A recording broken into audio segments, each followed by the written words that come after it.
Victoria checked her watch as she walked through the busy airport terminal. Flight 447 to Chicago was boarding in 20 minutes, and she still needed to grab a coffee. The morning had been rushed, but she was finally on her way to what would be the most important week of her career. At 42, Victoria had worked her way up through the business world with determination and skill. She had started as an entry-level analyst right out of college and spent the last 20 years climbing the corporate ladder. Now she was about to become the CEO of Airlines, one of the country's major carriers, but today she was traveling as just another passenger.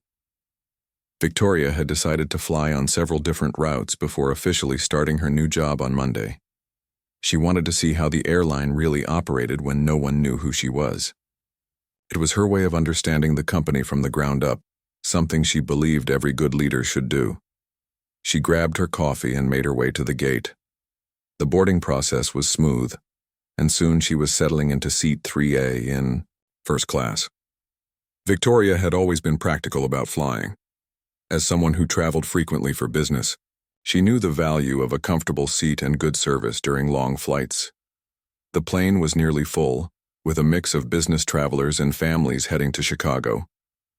Victoria pulled out her tablet to review some documents, but she also made mental notes about everything around her. How did the crew greet passengers? Were the seats clean? Did everything feel professional and welcoming? The flight attendant working the first-class cabin was a woman named Ashley. She appeared to be in her early 30s, blonde hair pulled back in a neat bun, and wore the standard Skyline Airlines uniform. Ashley moved through the cabin with confidence, helping passengers store their bags and answering questions with a bright smile. Victoria watched as Ashley interacted with the other first-class passengers. There was Mr. Peterson, an older white gentleman in an expensive suit who was clearly a frequent flyer. Ashley greeted him by name and asked about his usual drink preference. In the row behind him sat a young white couple who looked like they might be on their honeymoon. Ashley complimented the woman's engagement ring and chatted briefly about their travel plans. As the plane pushed back from the gate, Victoria felt optimistic about what she was seeing. The crew seemed professional, and the passengers appeared comfortable and well cared for. Maybe her new company was in better shape than some of the reports had suggested. The captain came over the intercom with the usual announcements about flight time and weather conditions. They would be in the air for just over 3 hours, with meal service beginning once they reached cruising altitude. Victoria was looking forward to experiencing Skyline's food service firsthand. She had read mixed reviews about airline meals in general, but she wanted to judge for herself. About an hour into the flight, Ashley began preparing for meal service. Victoria could see her in the galley, arranging trays and checking her notes. Another flight attendant, a man named Ryan, joined her to help serve the first-class cabin. Victoria watched as they started serving meals to the passengers around her. Mr. Peterson received his meal first, along with a warm towel and his preferred beverage. Ashley made small talk with him about the weather in Chicago and asked if he needed anything else. The service was attentive and personal. Next, they served the young couple. Ashley took time to explain the meal options and made sure they had everything they needed for a comfortable flight. She even offered to take a photo of them with their meals, mentioning that it might be a nice memory from their trip. Victoria waited patiently as the crew continued serving other passengers. She used the time to observe their service style and efficiency. Overall, she was impressed with the level of attention each passenger was receiving. But as the minutes passed, Victoria began to notice something odd. Ashley and Ryan had served every other passenger in the first-class cabin, but they had not approached her seat. She looked around to make sure she hadn't missed them somehow, but no. Her tray table was still empty. Victoria assumed they were simply working their way through the cabin and would reach her soon. She continued working on her tablet, occasionally glancing up to see the progress of the meal service. Another 15 minutes passed. By now, all the other first-class passengers were enjoying their meals. Mr. Peterson was halfway through his chicken dish, and the young couple was laughing over something while sharing their dessert. But Victoria's seat remained unserved. She began to feel a bit uncomfortable. Had they forgotten about her? It seemed unlikely, given how thorough they had been with everyone else. Victoria decided to wait a few more minutes before saying anything. She didn't want to be demanding, and she knew that sometimes there could be delays or confusion during meal service. Ashley walked past Victoria's row several times, checking on other passengers and refilling drinks. Each time, Victoria expected her to stop and offer the meal service, but Ashley continued past without making eye contact. Victoria started to wonder if there was some kind of mistake with her ticket or seat assignment. She pulled out her boarding pass to double-check. No, everything was correct. She was definitely supposed to be in seat 3A, and it was clearly marked as first class. Finally, Victoria decided she needed to speak up. She waited until Ashley came near her row again and politely raised her hand. "Excuse me," Victoria said with a friendly smile. "I don't think I've received my meal yet. Could you help me with that?" Ashley stopped and looked at Victoria with an expression that seemed almost surprised, as if she had just noticed her for the first time. But there was something else in her look too, something that made Victoria feel suddenly uncomfortable. "Oh," Ashley said, her voice noticeably cooler than it had been with the other passengers. "I'm sorry, but meal service is for paying customers only." Victoria was confused. "I'm sorry, I don't understand. I have a first-class ticket." She held up her boarding pass to show Ashley. Ashley barely glanced at the ticket. "Well, people like you should really bring your own food when you travel. These meals are reserved for our regular passengers." The words hit Victoria like a physical blow. People like you. The meaning was clear, and it had nothing to do with her ticket or her seat assignment. Victoria felt her heart start to race, but she kept her voice calm and steady. "I paid for a first-class ticket, which includes meal service," Victoria said quietly. "I would like to receive the same service as every other passenger in this cabin." Ashley's expression hardened. "Look, I don't know how you got that seat, but I'm not going to argue with you about this. If you're hungry, you should have thought about that before getting on the plane." Victoria felt the eyes of other passengers beginning to turn toward their conversation. Mr. Peterson had stopped eating and was watching with interest. The young couple had also paused their conversation to listen. Victoria had faced discrimination before in her career, but never so blatantly and never in such a public setting. She felt a mix of anger, hurt, and disbelief. This was her airline now, and this was how they were treating passengers. But Victoria knew she had to handle this carefully. She was about to become the CEO of this company, and how she responded to this moment would set the tone for everything that came after. Victoria took a deep breath and tried to process what had just happened. Ashley's words kept echoing in her mind.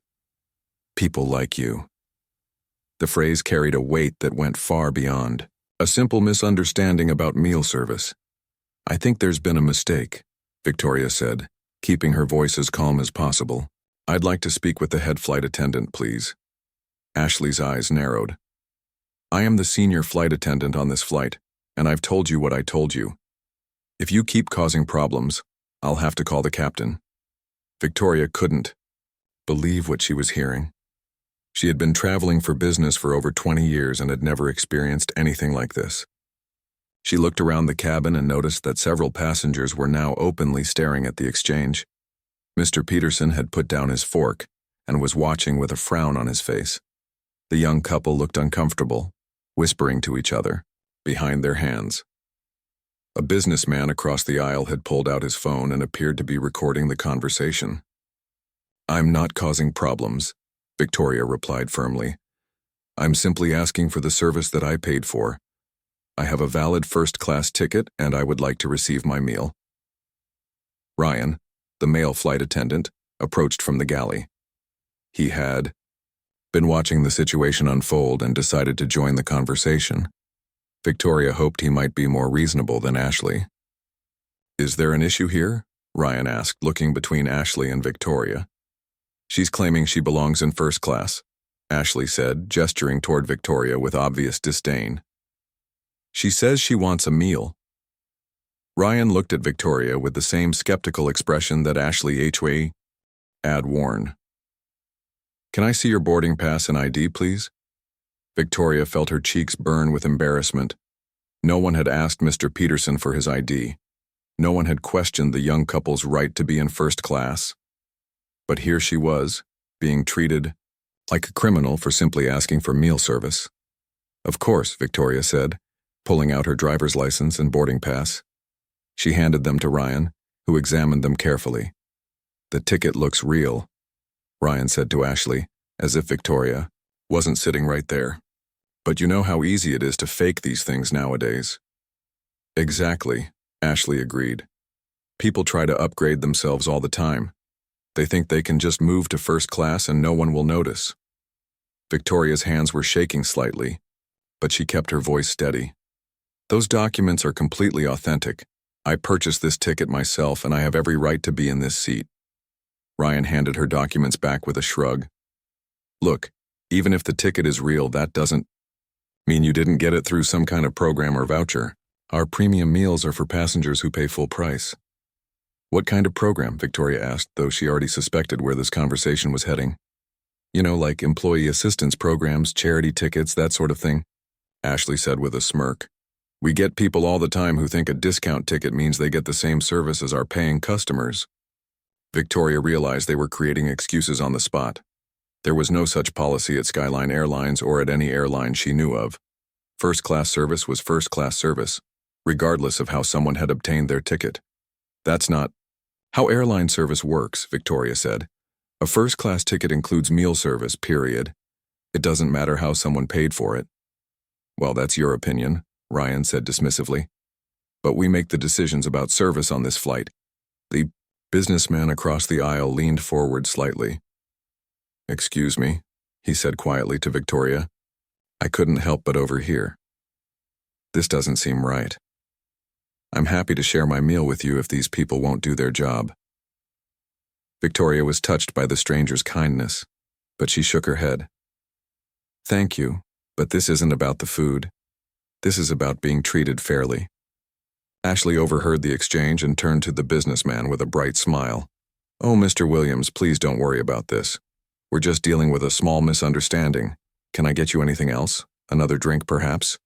The contrast in Ashley's tone was startling. With Mr. Williams, she was all smiles and professionalism. With Victoria, she was cold and dismissive.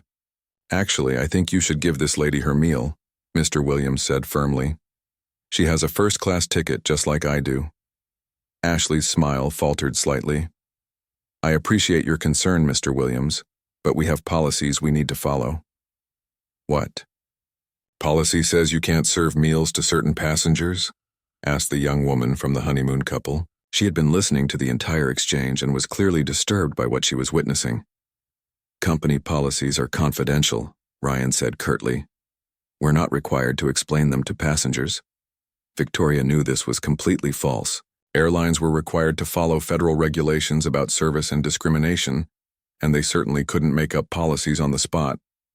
I'd like to file a complaint, Victoria said. This treatment is unacceptable. You can file all the complaints you want when we land, Ashley said with a laugh. Good luck with that. Ryan nodded in agreement. We'll be sure to let our supervisors know that you were being disruptive during the flight. Passengers who cause problems usually find themselves on the no-fly list pretty quickly. Victoria felt a chill run down her spine. They were now threatening her with consequences for standing up for herself. This was beyond simple poor service or even unconscious bias. This was deliberate and malicious discrimination. The young man from the honeymoon couple stood up from his seat. This is ridiculous, he said loudly. You people are clearly discriminating against this woman. I'm recording this whole thing and I'm going to post it online as soon as we land. Several other passengers murmured their agreement. Mr. Williams nodded approvingly, and an older woman in the back of the first-class cabin shook her head in disgust. Ashley's face turned red. Sir, please return to your seat. Recording crew members without permission is against federal law. No, it's not, the young man replied. Passengers have the right to record incidents like this. This is a public space and you're public employees. Victoria was grateful for the support from other passengers, but she was also concerned about the situation escalating further. She didn't want anyone else to get in trouble because of what was happening to her. Look, Victoria said, addressing Ashley and Ryan directly. I don't want to cause any more disruption for other passengers. Just bring me a meal and we can move on. I've told you already, Ashley said, her voice rising slightly. You're not getting a meal. And if you don't stop making demands, I'm going to have to report this incident to the captain as passenger misconduct. Ryan crossed his arms. We take disruptive behavior very seriously on this airline. Passengers who threaten crew members or refuse to follow instructions can face serious consequences. Victoria couldn't believe they were now accusing her of threatening them. All she had done was ask for the service she had paid for and defend herself when they refused to provide it. I haven't threatened anyone, Victoria said clearly. I've simply asked for equal treatment. Your attitude is threatening, Ashley replied. You're making other passengers uncomfortable with your demands. Victoria looked around the cabin. The other passengers didn't look uncomfortable with her behavior. They looked uncomfortable with Ashley and Ryan's behavior. Several people were now openly recording the interaction with their phones. Ma'am, said Mr. Williams, addressing Victoria directly.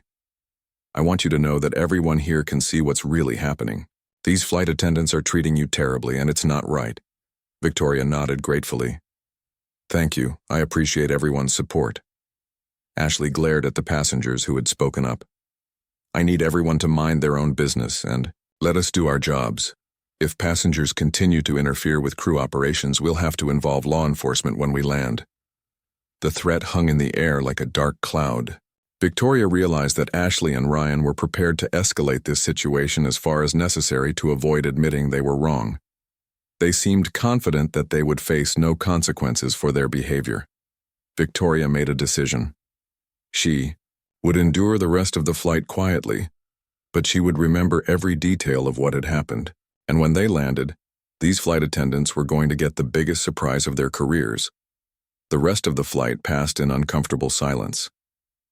Victoria sat in her seat, hungry and humiliated, while Ashley and Ryan continued to provide excellent service to every other passenger in first class. They brought Mr. Williams an extra dessert without him asking. They offered the honeymoon couple champagne to celebrate their trip. They checked on everyone regularly. Everyone, except Victoria. Victoria used the time to think carefully about what had just happened. In her 20 years of business travel, she had faced subtle discrimination before. There had been meetings where her ideas were ignored until a male colleague repeated them. There had been business dinners where she was mistaken for someone's assistant instead of the executive she was. But nothing had ever been this blatant, this cruel, or this public. As the plane began its descent into Chicago, Victoria felt a mix of emotions. She was angry, certainly. She was hurt and embarrassed. But she was also determined.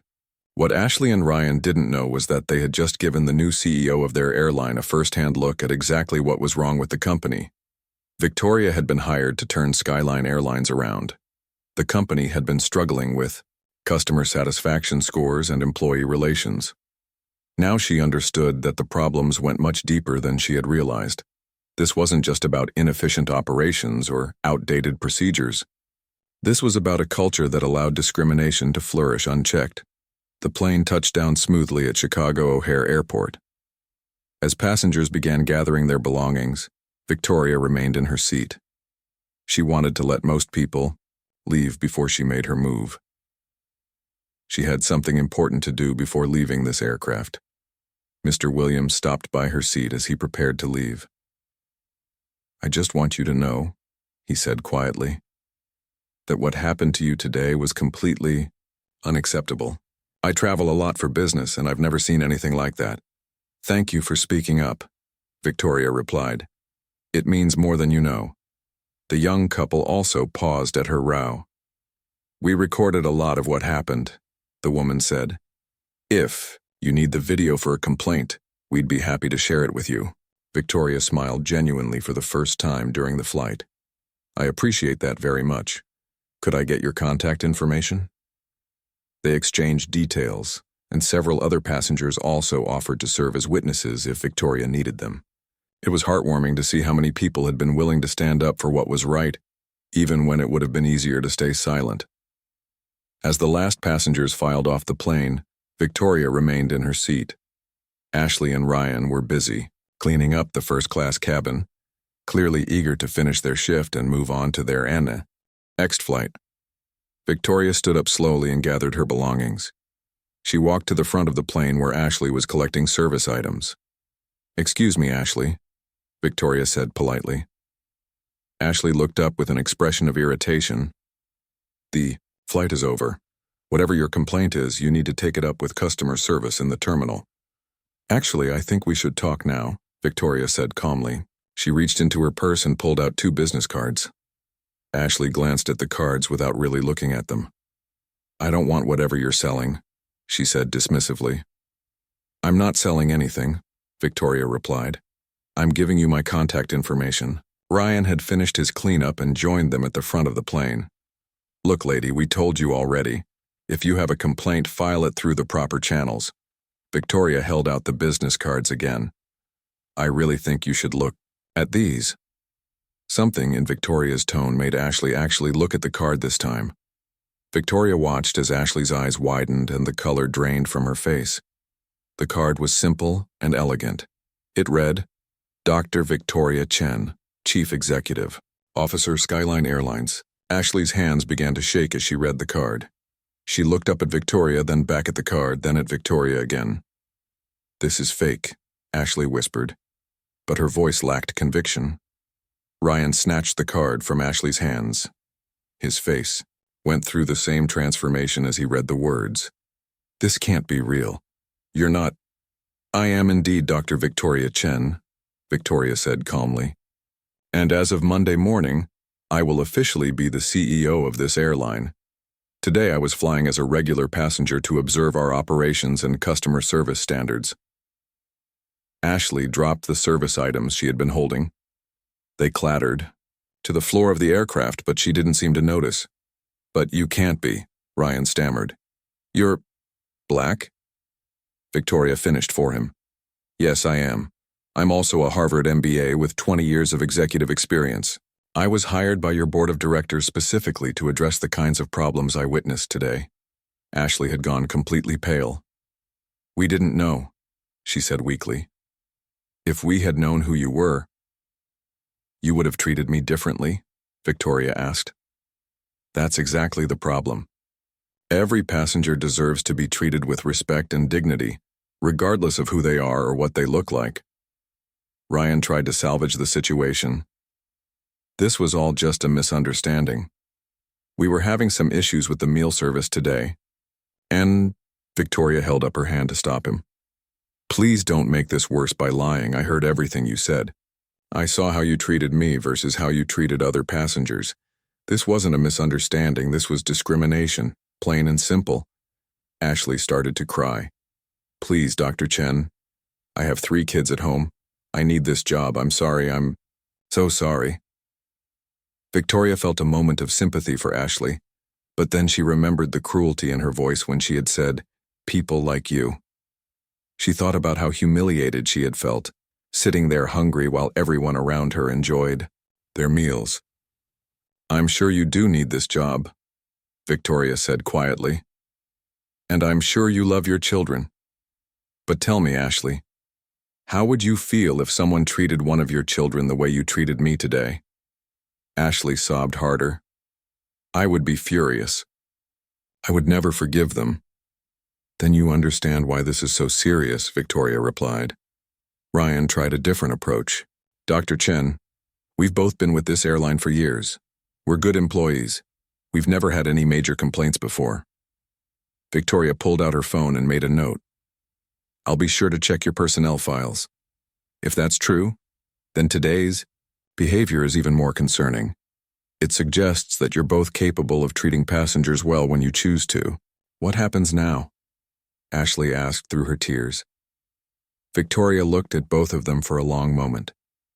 She thought about the passengers who had witnessed the incident. She thought about the videos that had been recorded. She thought about all the other passengers who might have been treated this way when there were no witnesses around. "Now I'm going to do my job," Victoria said. "I'm going to investigate this incident thoroughly. I'm going to review your employment history and training records. I'm going to interview the passengers who witnessed what happened. And then I'm going to make decisions based on what I find. But you already know what you're going to do. Don't you? Ryan asked, his voice barely above a whisper. Victoria nodded slowly. I know that Skyline Airlines has a zero-tolerance policy for discrimination. I know that our passengers trust us to treat them fairly and professionally. And I know that what happened today violated every principle this company is supposed to stand for. Ashley and Ryan stood there in stunned silence, finally understanding the magnitude of what they had done. I want you both to know, Victoria continued, that this isn't about revenge. This is about making sure that no other passenger ever has to experience what I experienced today. This is about building an airline that truly serves all of its customers with equal respect and dignity. Victoria picked up her carry-on bag and headed toward the exit. As she reached the door of the aircraft, she turned back one more time. By the way, she said, the meal looked delicious. I'm sure I would have enjoyed it. And with that, the new CEO of Skyline Airlines walked off the plane, leaving 2 flight attendants to contemplate the worst mistake of their careers. Victoria walked through the busy Chicago airport terminal with her mind racing. She had originally planned to take a taxi to her hotel and spend the evening reviewing company documents. Instead, she found herself heading directly to a quiet corner of the airport where she could make some very important phone calls. Her first call was to Janet Rodriguez, the head of human resources at Skyline Airlines. Victoria had met Janet during her interview process and had been impressed by her professionalism and commitment to employee development. Janet, this is Victoria Chen, she said when Janet answered. I know I'm not supposed to start until Monday, but we have a serious situation that can't wait. Dr. Chen, is everything all right? You sound upset. Victoria took a deep breath. I just experienced discrimination on one of our flights, and I need to start an immediate investigation. There was silence on the other end of the line. Then Janet said carefully, You experienced discrimination on a Skyline flight? Flight 447 from Atlanta to Chicago today. 2 flight attendants, Ashley Martinez and Ryan Thompson, refused to serve me a meal in first class. They made it clear that their refusal was based on my race. Janet's voice became all business. Dr. Chen, I am so sorry this happened to you. This is absolutely unacceptable. I'm going to start documenting everything right now. Can you tell me exactly what occurred? Victoria spent the next 20 minutes walking Janet through every detail of the flight. She described Ashley's initial refusal to serve her, the escalating confrontations, the threats about reporting her as a disruptive passenger, and the way other passengers had witnessed and recorded the incident. I have contact information for several passengers who witnessed everything, Victoria concluded. They've offered to provide statements if needed. We'll definitely want to speak with them, Janet said. Dr. Chen, I want you to know that this behavior does not represent the values of Skyline Airlines. We have strict policies against discrimination, and we will investigate this thoroughly. I appreciate that, Janet. But I have to ask, have there been other complaints about these employees? There was a pause. I can't access personnel files from home, but I'll be reviewing everything first thing in the morning. If there have been previous incidents that weren't properly addressed, we need to know about it. Victoria's second call was to Michael Thompson, the current CEO who would be stepping down when she officially took over. Michael had been with the company for 15 years and had personally recruited Victoria for the position. Victoria, good to hear from you, Michael said warmly. How was your secret shopping trip? Did you learn anything interesting about our operations? Unfortunately, yes, Victoria replied. Michael, I need to tell you about something very serious that happened today. Michael's tone changed immediately when Victoria described the incident. My God, Victoria, I am horrified that you experienced this. This is exactly the kind of problem we hired you to fix, but I never imagined it would happen to you personally. The question now is how we handle it, Victoria said. This isn't just about 2 bad employees. This suggests we have systemic issues with training, oversight, and accountability. Absolutely, Michael agreed. What do you need from me? I need you to contact our legal department tonight. We need to review our anti-discrimination policies and make sure we're following all proper procedures for this investigation. I also want to know if there have been any similar complaints filed in the past year. I'll make those calls right away, Michael promised. Victoria, I want you to know that you have my complete support in handling this situation. These employees clearly violated company policy and federal law. Victoria's third call was to her assistant, Patricia, who wouldn't officially start working for her until Monday, but had agreed to help with the transition. Patricia, I need you to do something for me this weekend, Victoria said. I need you to research discrimination complaints filed against Skyline Airlines in the past 2 years. I want to know if we've had other incidents like this that weren't properly addressed. Of course, Dr. Chen. Should I also look into training records for flight attendants? Yes, and I want you to pull the personnel files for Ashley Martinez and Ryan Thompson. I need to know their employment history, any previous complaints, and their training records. By Saturday morning, the investigation was in full swing. Victoria had decided to cut her observation trip short and return to Skyline's headquarters in Denver. She wanted to personally oversee the investigation and send a clear message that this situation was being taken seriously at the highest level. Janet met Victoria at the company offices, even though it was the weekend. She had already pulled the personnel files and had some disturbing news to share. Dr. Chen, I found 3 previous complaints against Ashley Martinez for discriminatory behavior, Janet said, spreading the files across the conference table. All 3 complaints were filed by passengers of color who felt they had been treated unfairly. Victoria felt her stomach sink. What happened with those complaints? They were investigated by Ashley's supervisor, Kevin Walsh. In all 3 cases, he concluded that there was insufficient evidence to support the complaints. Ashley received verbal warnings but no formal discipline. What about Ryan Thompson? 1 previous complaint, also involving a passenger of color. Same supervisor, same outcome, verbal warning only. Victoria stared at the files in disbelief. So we've had 4 previous complaints about discriminatory behavior from these 2 employees, and nothing was done?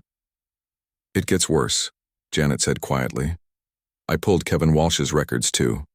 He's been Ashley's supervisor for 3 years, and during that time, he's dismissed every single discrimination complaint filed against employees in his department.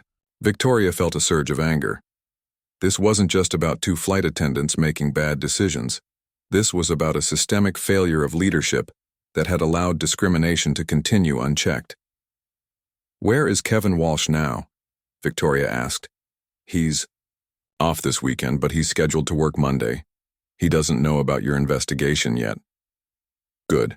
I want to speak with him personally when he comes in. Over the weekend, Victoria also spoke with 3 of the passengers who had witnessed the incident. Mr. Williams, the businessman who had offered to share his meal, was particularly helpful. Dr. Chen, I travel about 200,000 miles a year for work, he told her over the phone. I've seen a lot of bad service, but I've never seen anything like what those flight attendants did to you. It was clearly racial discrimination, and everyone on that plane could see it. The young couple from their honeymoon provided their video footage, which clearly showed Ashley and Ryan's discriminatory behavior.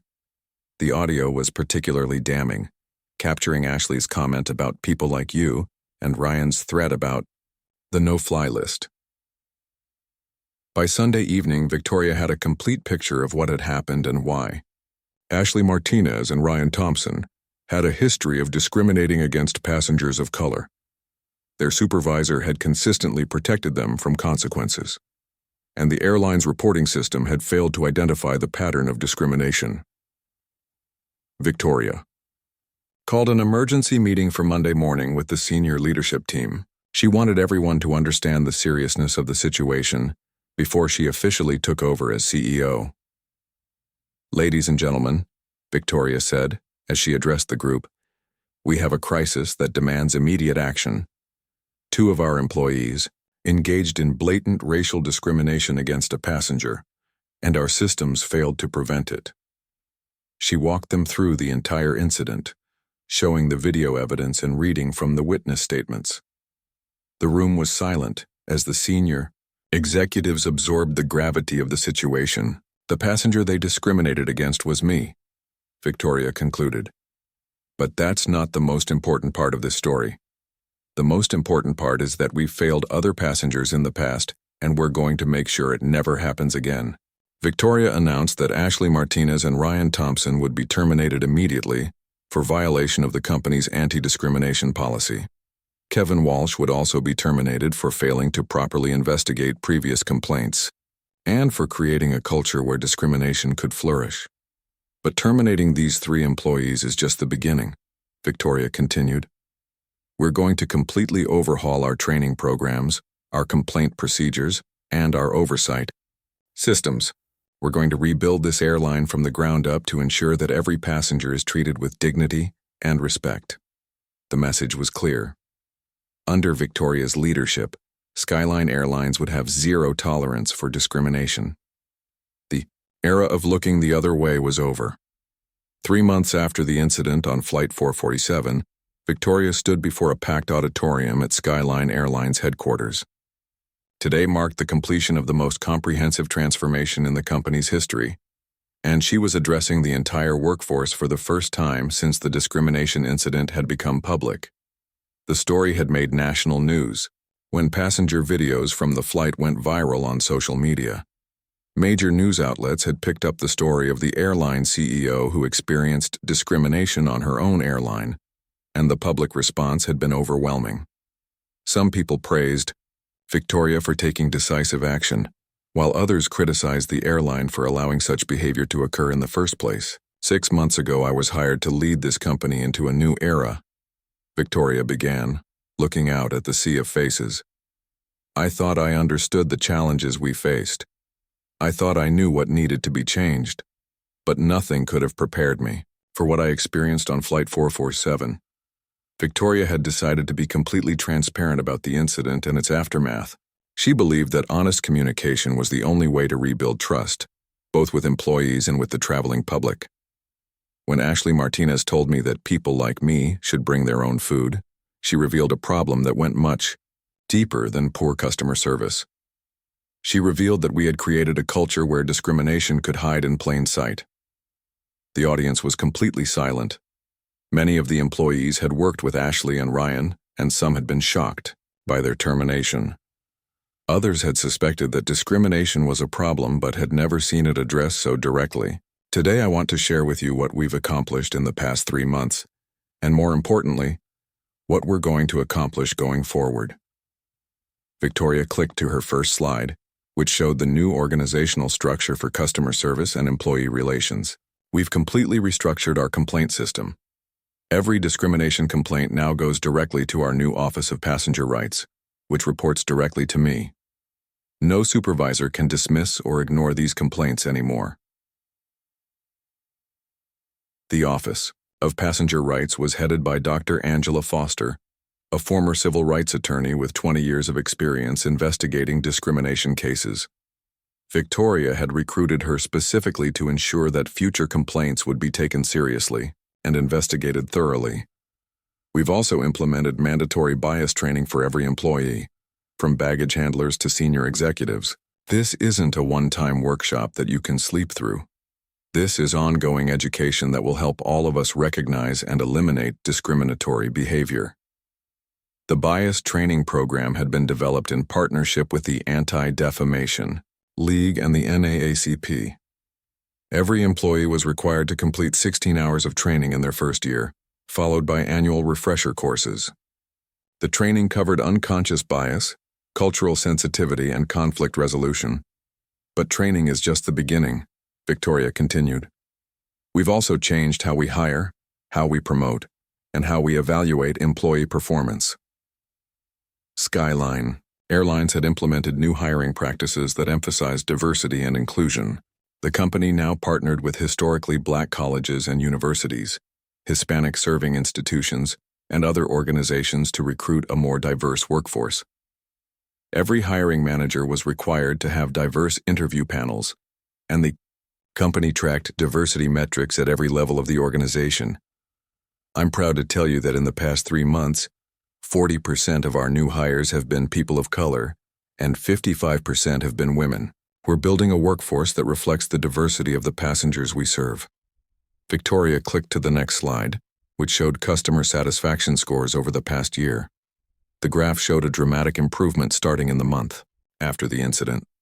Our customer satisfaction scores have reached an all-time high. When passengers feel respected and valued, they notice. When they see that we take discrimination seriously, they trust us with their business. The improvement in customer satisfaction had been remarkable. Passengers had responded positively to the changes at Airlines, and many had specifically mentioned feeling more welcome and respected when flying with the company. But perhaps most importantly, we've changed how we respond when things go wrong. In the past 3 months, we've received and investigated 14 discrimination complaints. 14 passengers felt comfortable enough to report their experiences, which tells me that our new system is working. Of those 14 complaints, 8 had been substantiated and had resulted in employee discipline ranging from additional training to termination. The other 6 had been found to be misunderstandings or miscommunications, but even those passengers had received follow-up calls and service recovery to ensure their concerns were addressed. I want to share one of those stories with you, Victoria said, clicking to a new slide that showed a letter from a passenger. Mrs. Patricia Washington wrote to us last month about her experience on Flight 892 from Houston to Miami. She felt that she had been treated dismissively by a gate agent when she asked about her seat assignment. Under our old system, this complaint might have been dismissed or ignored. Under our new system, we investigated immediately. The investigation had revealed that the gate agent, while not intentionally discriminatory, had indeed been less helpful to Mrs. Washington than to other passengers. The agent received additional training, and Mrs. Washington received a personal apology and a voucher for a future flight. Mrs. Washington wrote to thank us for taking her concerns seriously. She said that our response convinced her that Airlines truly cares about treating all passengers fairly. That's the kind of trust we're building, one passenger at a time. Victoria paused and looked around the auditorium. She could see a mix of emotions on the faces looking back at her. Some employees looked proud and motivated. Others looked nervous or uncertain about the changes. I know that some of you are wondering if we've gone too far, Victoria said. Some of you might think that we're being too sensitive or too politically correct. Let me be clear about something. Treating all passengers with dignity and respect is not political correctness. It's basic human decency. Victoria clicked to a slide showing the company's new mission statement, which prominently featured commitments to equality and inclusion. We serve passengers from every background, every race, every religion, and every walk of life. Our job is to get them safely to their destination while treating them with kindness and professionalism. It's that simple. The new mission statement had been developed with input from employees at every level of the company. It emphasized not just safety and efficiency, but also respect, dignity, and inclusion as core values. I also want to address the elephant in the room, Victoria continued. Some people have asked me whether I regret revealing my identity to Ashley and Ryan that day. They wonder if I should have handled the situation differently. Victoria had indeed faced criticism from some quarters for her handling of the incident. Some people thought she should have revealed her identity earlier to avoid the confrontation. Others thought she had been too harsh in terminating the employees. Let me be absolutely clear. I regret nothing about how I handled that situation. If I had revealed my identity earlier, Ashley and Ryan would have given me excellent service. And I never would have learned about the discrimination that was happening on our flights. Other passengers would have continued to suffer in silence. Victoria's voice grew stronger as she continued. And as for the consequences they faced, let me remind you that Ashley had 3 previous complaints for discriminatory behavior. Ryan had 1. Their supervisor had dismissed every single discrimination complaint in his department for 3 years. This wasn't one bad day. This was a pattern of behavior that our old system failed to address. The terminations had sent shockwaves through the company, but they had also sent a clear message that discrimination would not be tolerated. Employee behavior had improved dramatically across the board, as people realized that their actions would have real consequences. Today, Airlines is a different company than it was 6 months ago, Victoria said, approaching the conclusion of her remarks. We're not perfect, and we still have work to do. But we're committed to continuous improvement and to creating an environment where every passenger and every employee feels valued and respected. Victoria clicked to her final slide, which showed photos of diverse passengers and employees from across the company. This is who we are. This is who we serve. And this is who we're going to continue to be. Thank you for your commitment to making Skyline Airlines the best airline in the world, not just in terms of service and efficiency, but in terms of human dignity and respect. The auditorium erupted in applause. Victoria could see tears in some people's eyes, and she felt a surge of pride in what they had accomplished together. As employees filed out of the auditorium, many stopped to thank Victoria personally. A young black flight attendant named Monica approached her with tears in her eyes. "Dr. Chen," Monica said, "I just want you to know that you've changed my life.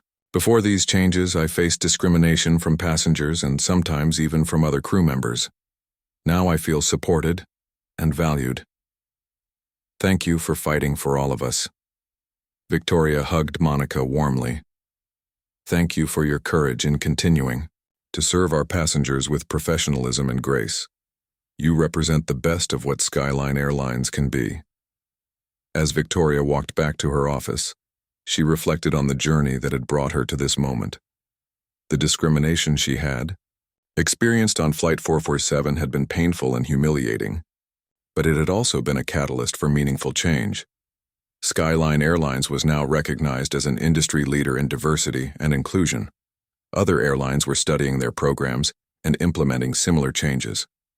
The company's stock price had reached an all-time high, driven by improved customer satisfaction and positive publicity. But more importantly, Victoria knew that passengers like Mrs. Washington and employees like Monica were having better experiences because of the changes they had made.